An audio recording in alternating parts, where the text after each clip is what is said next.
that when they go into this game. Yeah, Worlds has been great in terms of storyline. So many times you think you have it all figured out. The predictions are there. There's a reason 99% of the pick'ems are already in shambles or something. 99.97% of people already have their pick'ems wrong. And anybody that predicted them right was probably just under influence, honestly, because there's no way you could have predicted the way Worlds played out.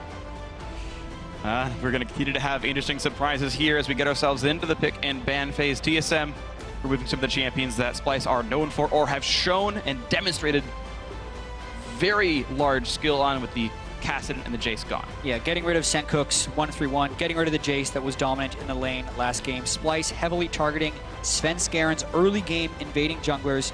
So very heavily in the target ban right now between TSM and Splyce. Oh, this will be a first rotation Aurelion Sol by Splyce. They have to ban Syndra here, I feel.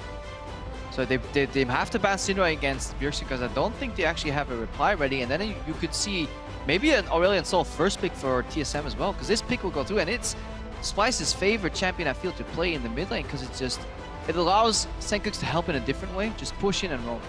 This is nice. I actually think this is interesting because you can trade mid laners and then take Kennen top and leave no rumble up. So Syndra's the first pick, but this is Aurelion Sol Kennen. Yeah, and this is about Senkooks being able to play Aurelion Sol, because you can still split the...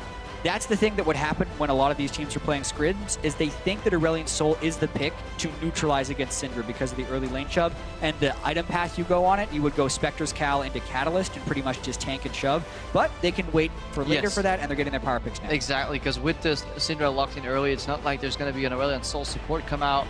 They can wait, get some value picks here. They could still technically flex the Karma if they find themselves in a bind, but it is so likely that that Karma is going to the support lane for Kobe and Mickey to just AFK shove in the bot lane. Yeah, Karma is a champion that could survive Syndra's all-in. Builds some natural MR if she goes for the Athene's build, but you're right. We expect the bot lane, great lane dominance. We've seen the Splyce duo bounce back from a rough laning phase. Last week we saw them do well against TSM's 2-on-2 already, and pick a good matchup, might just win again. And they break apart the Syndra Elise combo that has proven so lethal in Worlds already just by taking that pick away. And now they force TSM. Are they going to go for the OAF again, or are they just going to start pivoting? Because of the fact that they're breaking up the Syndra Elise combo and they banned the most proficient early game junglers aside from that, I think Splyce has actually won the early part of this draft, assuming Senkooks is good at Aurelion Sol. Yeah. They get the Jhin for themselves here. All right, so utility is there for a double. He will not be the hard carry. Jhin can, but it's less likely to be the case. Might even be a losing lane matchup. The Rek'Sai is back in for Svenskeren, so he has some early pressure. We'll see if he can use it. The other pick we've seen into Syndra that has been fairly effective has been Vladimir. And Vladimir is good if they get to the team fight phase against both Syndra and the Jhin. So there's a chance they go with this as well, but it's a tricky early game. Statistically, yes, but I feel if you watch every game, Vladimir has only done well when the Syndra has neglected to play on her strengths, which is if a Syndra sits into lane and eventually lets the Vladimir get into the game, yes. But if the Syndra goes for the push and the roll and starts assisting these other lanes, she gets such a large benefit for the team that this Vladimir pick just doesn't have the influence. So I'm actually quite surprised that Splyce as a team valued the Rumble ban over the Syndra ban and let TSM have that Syndra first pick, and they didn't match it with a creative counter pick, and they just did another iteration of the Vladimir Syndra matchup. You also have to look, though, at how Splyce won their game against RNG, where they picked losing matchups against the other team's strengths and then tried to win everywhere else on the map. In a sense, that's what they could be doing against TSM here, and hoping that Senkooks can keep Bjergsen at least a little bit under control. It's definitely a bold strategy. Yeah, we saw Bjergsen get solo killed just about 2 hours ago by Crown in the mid lane, so maybe he's a little bit off his game, and Senkooks can make this happen. Of course, Senkooks himself definitely played very well in his previous showing on the Rift. And we have to see Ezreal picked up alongside to go alongside the Vladimir. Plenty of damage now available to Splyce. They're waiting on their top lane pick as well, which will give them counter pick in pretty much every single lane here, showing these champions. Vlad into Syndra, top lane waiting. Could be the ultimate curveball. Top lane Vladimir. Seen it once. Amazing J, is that you? Up in the top lane, Amazing J did play it in the LPL playoffs. Wonder has played carry tops in the past. I think it's a little unlikely, to say the least. I just want to see some Aurelion Sol, man. But it's not going to happen. Definitely a fun champion, but you're right, it seems pretty unlikely here at this point. Instead, they're saying, you know, it might be a losing matchup a little bit, but the Poppy might work well. I really don't want to see Poppy here from Splyce because that makes their mid and top side of the map get shoved pretty substantially early on in the game. I would much rather see them, even though Aurelia has had some losing games against Gnar, play Aurelia or play Kled and at least have a little bit more aggression in the lane phase if comboed with the Elise. Really it is. So a lane you've got to play aggressively in order to win, and Wunder so far has played very well. We saw that in the game against Royal. If you put up the same performance, he can absolutely smash this lane against Hanser. Get a lot of pressure here on Trashy in the early game. Maybe Yamato kind of gave me a little tweak, said, you know, one camp less, earlier gank, go out, try and surprise here. Any early gank can stick here. But it almost guaranteed has to be in the top lane. Aurelia level 3 plus Elise coming in is such a potent lane combo. Yes, you won't get the Equilibrium Strike stun out, but you can just get the slow, which is enough for Elise to approach with red buff and then save the cocoon for off and flash. Yeah, and that's the thing. Aurelia does have this window of time where she can beat the Gnar. It's generally before Gnar is level 7 or 8 and picked up some armor items, but early on, even if Gnar is shoving in, that actually makes it so your Equilibrium Strike can stun, and it combos even better with the release. So it's a very dangerous lane for Hanser early on in the game. So definite threat on the TSM top lane. We've seen Wunder win lane before. He might do it here as well. He's been given the champion to do so, and he's also got that early pick Elise on Trash. You mentioned the pressure on him. The theoretically advantageous jungle matchup. You're expecting top lane to win for Splyce. We'll see if they can do it because piloting it is the important part. So throughout the tournament, we are always on the lookout for your contributions at home on Twitter. Hit us up at LO Esports and call out your favorite moments from Worlds 2016 using the hashtag WorldsBigPlays. As always, cheer on your favorite teams as well. We had cheers for Splyce, but we're also in TSM's hometown of sorts. And here we go into our third game of the day. We are set for explosive matches as TSM takes on Splyce.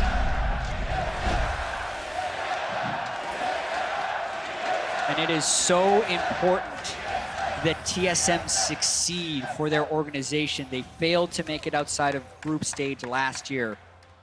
They dropped the first game of the day to Samsung. But because Splyce took down RNG, if TSM win the next 2 games, they're in 2 quarters without any tiebreakers having to be played to make it in. And it's so interesting from a pressure point of view. Splyce came into the day, I wouldn't say with nothing to lose, but with very little to lose, much to gain. TSM came into the day with almost everything to lose.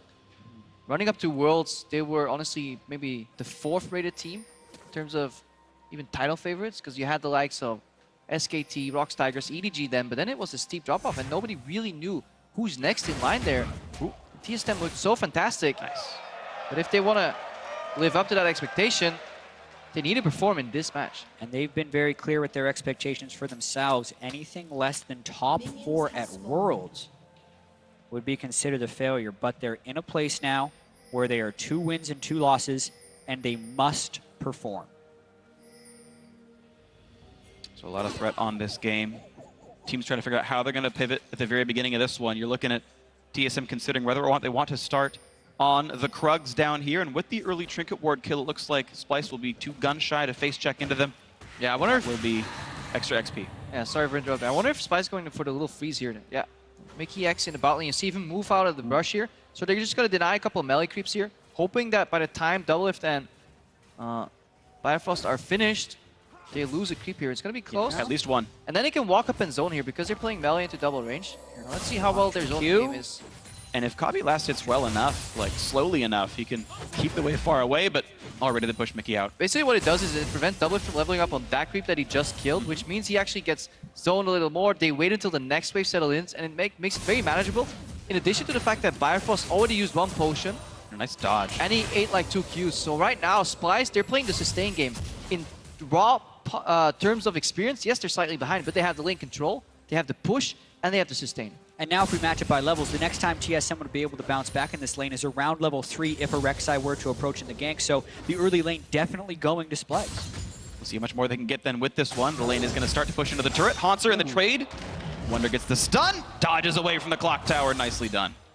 He has been juking spectacularly in the last few games. Olaf axes to save him last game to ganks, and there are 2 slick skill shot dodges right at the start. And it speaks to the comfort that Splyce is playing with. I feel they were much more under pressure last week, feeling like they had to make something happen. But in a sense, the 0-3 kind of liberated them. If they went 0-6, it's kind of what people expected. But at least you want to go down shining. You want to make a fancy play at least. And last game was such a feel-good game for Splyce, capitalizing on all of their strengths against RNG, doing well enough in lanes, and then making a great 1-3-1 happen.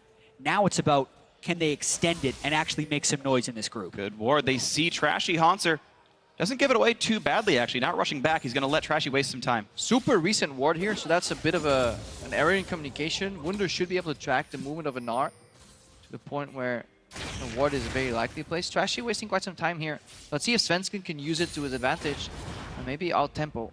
You've had a nice little play by Hauntzer. He walked down what looked like to be faking putting a ward down, trying to like mess with their timing, say, oh, it wasn't warded, I just outplayed you. Yeah. Wunder gets chunked. It could have been a bait onto Trashy because Svenskeren was coming to try and get the kill, and luckily for Splyce, they don't take that bait, but it definitely helps the early laning phase for TSM. When Gnar was needing to be pushed up, they had the ward and the jungle support there, so they understand the timings of the matchup. And if Hauntzer is very skilled in kind of doing the mental math in terms of camps, he knows Trashy is now forced to do 2 camps and kind of path to the right side of the map there, and he'll actually will be avoiding ganks for the next few minutes, so that little phase is very well played by TSM. Bjergsen open a push into the jungle, push Trashy around, can't do that just yet. He made an early recall around wave 3, got an extra Doran's ring, and was given the blue buff. So Bjergsen will have the next minute and a half of lane control, and maybe he can join Svenskeren, but that's going to be an engage by Trashy, getting plenty of damage down. 200 HP left on the Rek'Sai, has to flash, but Trashy could join up soon. He has flash of himself, and the heal's not going to come down in time. First blood, but it's an exhaust into a stun, into a very dead Elise, and down the water spout she goes. TSM getting a kill back. TSM had the shove in the bottom lane and the mid lane, which is why Svenskeren thought he'd be able to make the invade, but it wasn't in time to save him from that first blood. A lot of summoners, though, were burned by TSM and turned that one around in time. Trashy could have said, okay, you burn flash, I walk away. Instead, trades kills, but gets way more summoners out of it. Yeah, it's 6 summoners to 1, which is a gargantuan difference when you're considering early game usage. That means Trashy's next games can be much more effective. And then we need to look at the information that was on the table for TSM. Bjergsen is just checking Raptors. They're gone, so they should actually be ready for the potential that Trashy is in that rush. But Svenskeren just saw him very late right there because Trashy wasn't moving much. And honestly, a very bold invade here. His mid laner is on the left side of the map invading, and he's going on the right side. Exactly, and in this situation, there's a lot of little things that happen. Trashy could have been starting on the Wolves, which is why Svenskeren was looking to invade. Trashy made the call to think of an invade because people are kind of used to Svenskeren always being super aggressive. Then, Biofrost could have flashed early and got the shield in front and potentially saved Svenskeren's life, but Trashy was the first one to pull the trigger on that flash, gets the first blood, and I think overall it's worth it, even if they gave a kill back to Bjergsen. Definitely agree, but we sit at a game with a 300 lead. Trashy, though, has nowhere to really jump to. Is it going to be the stun? The ulti coming across. There's the jump, and that's 1 kill picked up. Svenskeren gets the credit, though Bjergsen did all the hard work. And this is TSM resorting back to what they were so good at, is in unison together they will invade. Svenskeren and Bjergsen become a tandem, and they both move in together, combining their champion strengths and weaknesses. And when the trade is 6 summoner spells to 1, TSM zeroing out the 1 summoner spell and punishing it, whereas Trashy wasn't able to do so, is incredibly key in swinging that early game. And it gets even worse. Trashy rushed mobility boots to hunt for that advantageous gank, you know, to really drive it home, and he got punished super hard in his next camp. It's the ability in the last game as well. Moby boots into the movement speed AP item. I'm blanking the name, Ether Wisp I think it's called, and he tries to get into those lanes and find those pressure points. Clearing the ward right now and finding what else he can do. And when Elise as a champion falls behind early, you do not get back into the game by farming more. You have to go for another gank. So the next few minutes are so incredibly important here for Splyce. They need to get Trashy back into the game. They need to make something happen, because otherwise those 6 summoner spells that were used will not come at a single cost for TSM. Halfway back, up double his flash. Even closer on Biofrost with his exhaust and flash of his own. Yeah, that might not get punished at all. The question is whether they can track Trashy. The engage tools of Splyce's dual lane, pretty much non-existent. Do want to talk about the top lane matchup. We haven't watched it much, and it's plus 17, 18 right now for Wunder. This matchup has done well for the Splyce top lane. It's keeping the game quite a bit closer. We're seeing him go in for the slow and forcing the hop out of Hauntzer. And Aurelia has a large amount of threat, especially when there's the minion wave of this size, because if Hauntzer does want to return auto attacks, he has to back away. Not to mention, even with some deep vision in the jungle, Hauntzer always has to be wary of the Elise gank, since the damage potential of an early game Aurelia is so high. This is why the Aurelia can win the matchup. It's about kill through. Stun and the Q gonna land afterwards. At least Hauntzer gets a little bit of damage through, but Absolutely, Hanser doing okay for himself. Wonder doing even better. And we're approaching the point of the game where Doublelift and Bifrost are going to hit level 6 there, and they actually get a really favorable matchup in terms of all-in. Because Karma doesn't get access to more power. Ezreal gets the ulti, but it's hard negated by a Braum shield. Again, still no flash. Smites it away though, gets the red buff completely secure, walks away pretty cleanly. He was on a pink ward, that's a deep one by TSM, but now it's over to the top side. Ghost popped by Bjergsen. Wonder's gonna have to dodge this stun somehow, and he does flash to get away from it. Trashy's there to help, he should be fine. Beautiful timing by Wonder on avoiding that stun. He knew that Bjergsen was gonna be trying to land it, and Bjergsen was trying to be patient too by throwing the W first, but then Wonder just wins the mind game, able to react as soon as he sees the animation and flash away. Bjergsen did everything right. You throw a W hoping they'll panic flash so you can QE right after, but then he waited long enough, he juked the W itself, and then flashed the remaining part of the engage here. Perfect play by Wonder. There is a move that Scout pulled off earlier where you can throw your W in one spot and the Q where the flash would be, and then E at the same time to try and catch up with a stun either way, but that's thinking a little bit too far ahead. It could have been possible. It was, but it didn't happen. And it's just going to be the loss of flash for Bjergsen's Ghost in the roam out. Critical moment here in the game, though. That's exactly what we were talking about earlier. The hard negation of the ultimate here with the Braum shield. If that didn't happen in an all-in, suddenly TSM pulls ahead because when Splyce have to run, they're running away from Curtain Call here. So bot lane actually has deceivingly large kill pressure in this matchup. The top lane triangle is winning for TSM, so despite the gold being only 800 gold difference, I feel like TSM is much more in control of the game right now. They are, and so much of that is because Trashy's lost control of his jungle. This is the game where Svenskeren can get his counter jungling and deep warding game on. The question will be whether or not they can transition that to actually getting some kills on that side of the map, or if Splyce can actually go bottom and try and get some kills on Doublelift and Bifrost. Well, unlikely though with the summoners. Yeah, if Trashy does, he is alone. His entire dual lane recalled. TSM know they're under almost zero threat at all.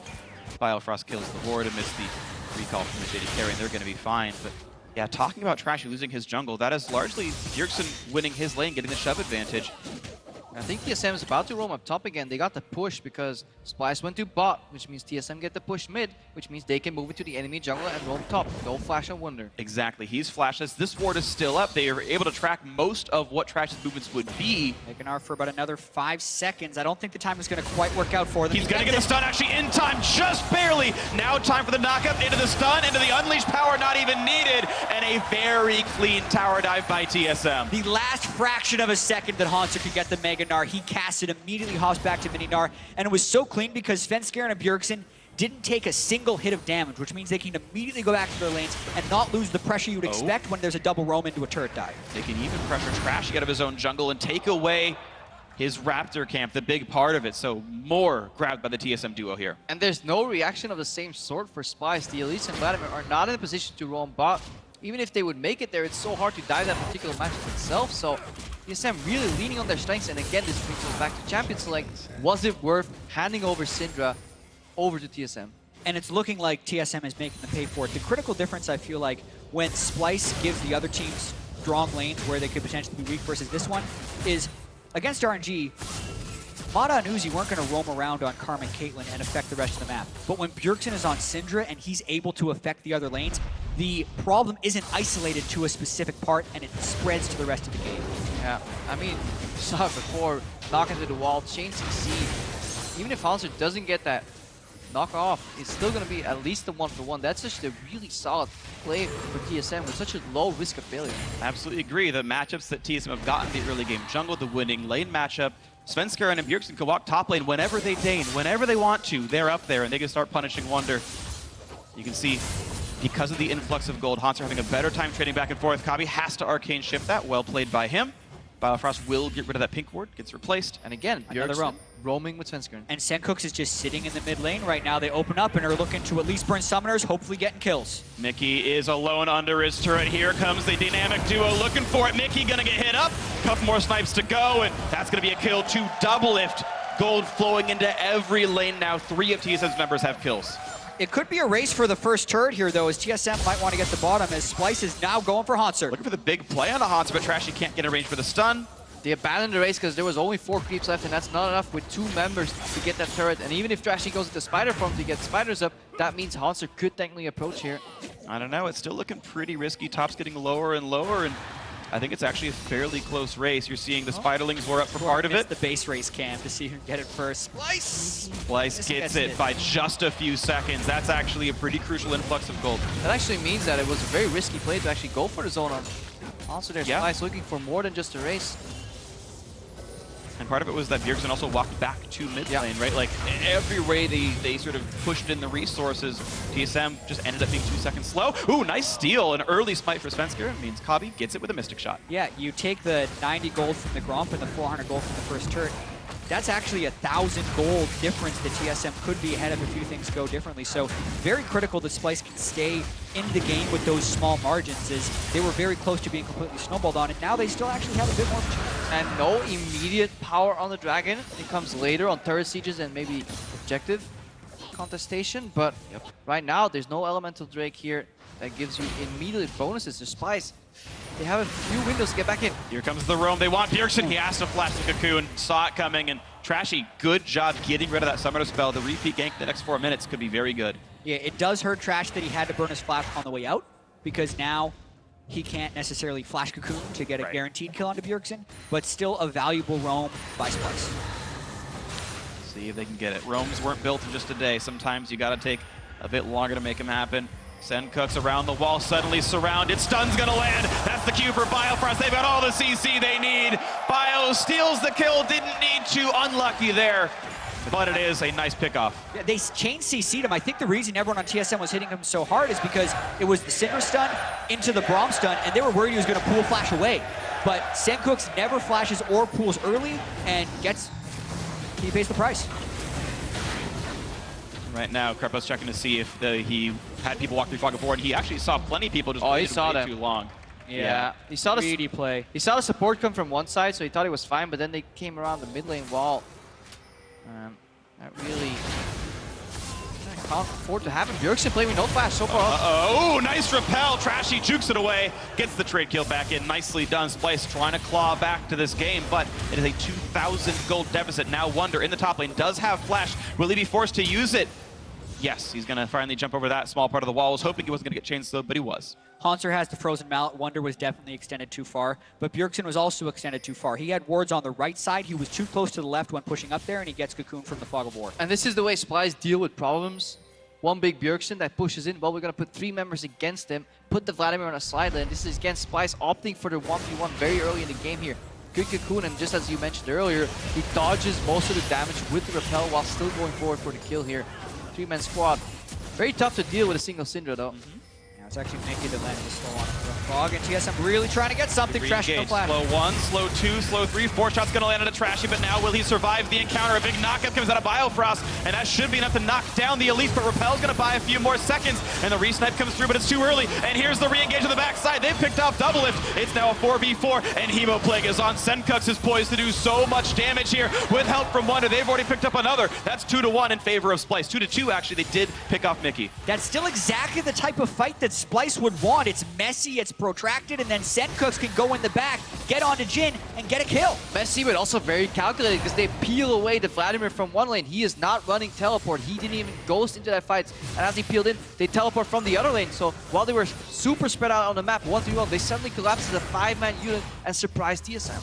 Yeah, and this feels like it keeps happening to TSM so far at Worlds here, where they'll get a small edge, pushed a little bit too far, and the opponent team will counter them where they're just not used to being countered in North America. So here we can see it one more time. Yeah, look where Vladimir actually starts.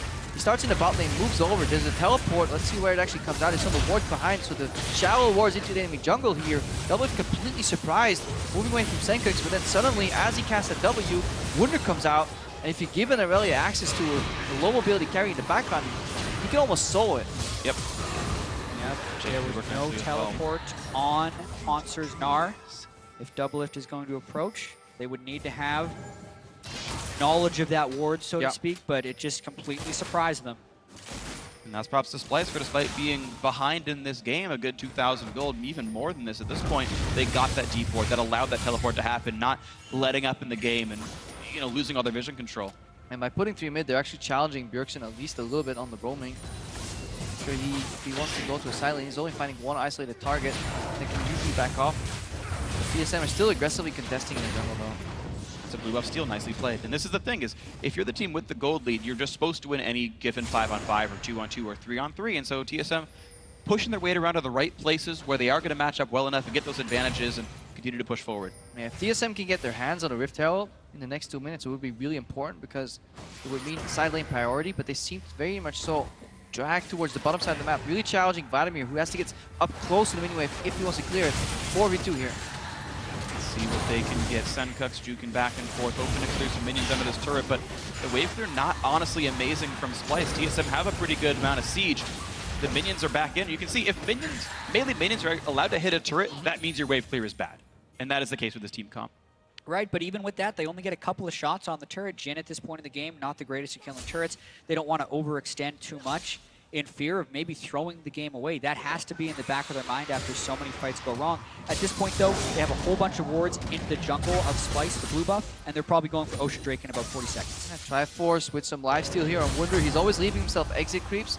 Good read from Hanser. He knows that Wunder is actually trying to dodge the boulders by dashing to the creeps. If you play against an Aurelia, you always have to be mindful of what is her exit path. If you can somehow screw that up, make her waste a Q bounce, oh, he jumped in, but he play. Out. They're going to land the root. They're going to land the slows. They should chain the CC pretty easily here. And this one more snipe will do it. And Doublelift gets his second kill. Nicely done. And I can see why Wunder died there. He was not expecting the duo lane roam when Drake is up in 10 seconds. TSM had just made the prep play for top lane. So a really peculiar roam top from Sencook, or from Wunder's perspective, and it pays off for TSM. It's really beautiful. Taking the expected play and saying, we're not going to do that, we'll do something else. Oh! The one shot from Bjergsen takes him out, and now Trashy also in a bad spot. Svenskeren on the chase with the Randuin slow, with the red buff, the follow through from Bjergsen. That's already 2 kills, and Mickey now running for his life. Bjergsen's Syndra just has so much pressure because he's able to hold the mid lane 1 versus 3. Earlier, it allows TSM to put 3 members in the top lane and get a kill. And then after that, when Svenskeren moves down, he can just one-shot obliterate Kobbe right now. And that's all falling apart from Splyce. And again, you have to question the pick. Syndra on Bjergsen is just too damn strong. Such massive playmaking across the board from TSM, though. When the game was looking a little bit questionable, they make the big play. Splyce trying to get something back. Splyce looking for one themselves, but Sencook stunned up, gonna lose out. Here comes Meganar. Pull away. Yes, here comes Meganar, but it's not the most beautiful. A quick stun and a Wunder. Bit of damage. Look at the follow through. A bounce house for TSM. It's already 2, and the turret nearly falls as well. And you have the perfect word there. It's a bounce house right now, just chaining the CC over and over again onto Splyce. And they got the slow. They got the chase then into Senkooks. Not going to get too much more, but the crowd practically on their feet now, cheering for TSM, hoping that the North American hopeful can continue their run for a quarterfinal spot. And that was honestly fantastic. That scoop initially didn't look too great, but followed up by 1 CC and another, and perfectly layered over and over. And then a couple of spheres from Bjergsen just launched forward, double stun, double kill. Yeah, the first stun, I believe, into the Braum ultimate, into the Rek'Sai knock-up, all the while hitting them with circular damage. Mickey as well. Oh, he's so dead. If you're new to Splyce, the Mickey X special. Walk into Fog of War. TSM hoping to play with confidence. And I think 3 minutes ago, this game was incredibly dangerous for TSM, because if you think about this game moving towards the late game, if it does get close, the Aurelia and the Vladimir combo so well into the Syndra and the Jhin.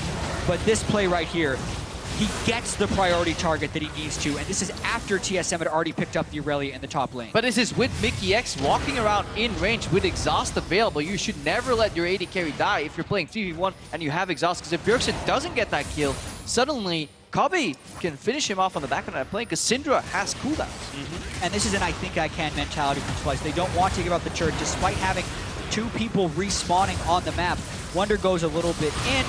They get a bunch of CC chain onto Senkux. He ults, so he thinks he's safe. But then Meganar comes in, and when Haunter doesn't hit the Meganar, Splyce still kind of think they're safe. They should have just been fully running away, but Mickey gets caught in the bounce house. Everyone goes down. Just a dirty sequence there from TSM, and now fully in control of the game. Looked a little bit close from Splyce. Honestly, that rotation where 3 people surprised Wunder in the top lane was the tipping point. That's where TSM took control again of the game. And it was good on TSM to finally have a better looking mid game. The mid game is where they actually lost to Samsung around that 20-minute mark. A stun. Anakobi not too much more gain off that one, but this is Splyce backs against the wall. If they lose this game, they cannot make the quarterfinals here at Worlds. They'd be capped at 2 maximum wins. There'd already be 2 teams of 3. Yeah, and from TSM's perspective, they need to be strong in this stage of the game. And they've already knocked down one member for it. The turret's going to be up next. It can't even run away, so unlucky there in this one. Svenskeren going to weather the storm. The damage not going to be enough for him. Plenty of orbs available. She's coming in behind him. Has the ulti, a bit of a slow on Ascent. Cooks more damage. Sengu pulls out of there, but now that means he's an available target for that unleashed power. Here comes the engage tools. It's Doublelift with the curtain call. Gets the slows on a Wonder. Gets plenty of damage. Mickey gonna get away, but he's not gonna be so lucky for the top laner. That's 2 dead already. Another trade kill. More in for Bjergsen. 4 versus 2 right now. Just a snowballing Cinder right now. 9 kills, also making it so difficult for Splyce to escape. You can definitely still see that Bjergsen is the central axis that TSM is playing around. He's involved in 14 out of 16 kills right now. He is the one driving the game home. Initially relying on his push into roam mobility, but now in the fights, landing stun after stun after stun. And last game was Splyce capitalizing on all their strengths for the European LCS split. This is TSM playing like they did when they dominated North America. They are a mid-game team with such a low average game time. It's because they can make these plays happen. They are aggressive even when even in numbers. They get the stun on the Trashy, immediately follow up. And then as this play extends, actually, they dive through the turret because they know what their priorities are. Yeah, they have a super strong poke and siege composition, you know, with Deadly Flourish, with the massive range on that Syndra QE combo. And then if people start running, the curtain call is enough to facilitate the chase here. Firefrost not afraid to go for the aggressive ultimate either here. TSM, mostly rolling over Splyce. Oh, and Kabi gets hit by the Deadly Flourish, and it's going to be just that load. Ulted, goodbye. Doublelift on a killing spree now. And look at the Mega Gnar catches several of Splyce. They're going to run out of health. That's several more. Look at that, a 3 for 0 in the blink of an eye. It just keeps coming. TSM has so much pick potential with the Jhin and the Syndra right now, with Biofrost jumping over the top on all of these fights. 3 kills now, 25-minute Baron. Should be an afterthought. Almost no chance losing it here. 2 members alive, no teleport up on either. A flash, not going to mean much. Haunter solo zoning out the 1v2 as TSM quietly takes down Baron Nashor in the darkness, in the fog of war. There it's picked up, 25 minutes, 37 seconds. Baron buff up, 11,000 gold lead. Definitely lights out for Splyce here. There's so little they can do. TSM's team comp in the mid game snowballs so well. Nobody actually cares about the red buff. It's about the kills that ensue. Kabe forced to use his gap closer once. Has flash, but once you get hit by 1, it's over. Yep. The Braum stun, the Rek'Sai knockup, the Cinder comes in over the top. Haunter gets Mega. Guess what? He lands the 1 stun against the wall. Everything else chains. TSM learning the lesson they were rudely reminded of in their Samsung game, where they just did not have enough crowd control, enough ways to start the fights out. This time, every single member on TSM has some way to say, we are fighting now, 5-on-5, let's go. Run away and die or fight us head on. And those have been very well orchestrated so far. The Baron buff, the question now is, how long does it take for TSM to kill off the Nexus? They are almost definitely guaranteed this one. They are almost guaranteed to send Splyce home without a quarterfinal spot. They got that upset win over Royal, but if Splyce cannot make the comeback, they cannot make quarters. And it makes up for TSM failing a little bit in the first game of the day, in their opinion. The fact that Royal took that hit earlier. A lot looking around the side. Wonder looking for the play into Bjergsen, but now a chase over Haunter, but he's going to try to pick up the mid laner. Can't even do it. The damage is too high. Hemo Plague not going to be enough either. And the shields came on enough. Now the retreat because Kabi wants in on the double lift. How's that duel going to go? Dodges 1 Q, looks to dodge the next. 1 more shot will kill him. The flash. Oh, and double lift gets him inside the base. Doesn't take enough damage to die. And it just shows you what could have been if the Aurelia was a little bit more even with Bjergsen. That's exactly how Splyce would want to fight in the late game. But they're going up against a gargantuan gold lead here for TSM. And they're looking for even more. Haunter jumps in, forces out the Sanguine Pool from Senkux, and it's going to be the bottom inhibitor gone. The mid lane inhibitor soon to follow. Baron buff still on for over a minute with 2 inhibs down and 14,000 gold, putting TSM ahead. Very important they also win this game quickly because average win time is one of the seeders for tiebreakers if we get a three-way tie. Although maybe that's not important anymore. They're going for the game. Yeah, right now they're looking to close things out, but a quick shutdown comes through. It's going to be a trade kill, but still, nice by Wetter to make the play. Even still, Trashy has already found his grave for the 7th time this game. TSM on to the Nexus turret. Svenskeren barely even taking damage from these Nexus turrets here as they push forward among the crowd, yelling for their name, chanting the initials of North America's #1 team. They won the summer split. They're hoping to do well at Worlds. They're third win in the group stage right now at the hands of Splyce as they have one more match to play. And if they can win the next one, they will make top 8 at Worlds. And very crucial that TSM was able to win this game after having a close loss against Samsung. But they're still not out of the woods yet. Everything for TSM is going to come down to their match later against RNG. It's going to be a tough one. So Splyce and TSM, they did battle in a sub-30-minute win. The TSM that their fans expected coming into Worlds. We see them here. We saw the domination. 24-6 in kills. But another win with a lot of comfort picks here for TSM. Not challenged, really, in pick and ban. The Syndra on Bjergsen, double edged Jhin. It's an interesting story for